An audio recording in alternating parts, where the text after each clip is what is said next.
अस्सलाम वालेकुम। मशहूर सहाफ़ी हामिद मीर को भी ऑफ एयर कर दिया गया। जुर्म उसका ये था कि उसने अपने प्रोग्राम में ये कहा था कि कुछ लोग ज़ाती मुफादात के लिए इलेक्शन को मुलतवी करने या डिले करने की कोशिशों में लगे हुए हैं और चीफ जस्टिस साहब को उनका रास्ता रोकना चाहिए।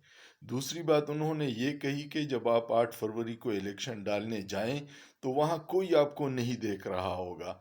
आपकी अपनी मर्जी होगी कि जिसको आप वोट डालें और फिर पोलिंग बूथ से निकल के उस वक्त तक खड़े रहें जब तक आपको रिजल्ट नहीं मिलता, ताकि कोई वो कुव्वतें जो रिजल्ट तब्दील करने की ख्वाहिशमंद है उनके मंसूबे नाकाम हो जाएं। ये उसका जुर्म बन गया और अब उसका प्रोग्राम आफेयर कर दिया। अल्लाह पाकिस्तान और पाकिस्तानियों को अपने हिफ्ज़-ओ-अमान में रखे, लेकिन सोचिए, सोचना जुर्म नहीं है।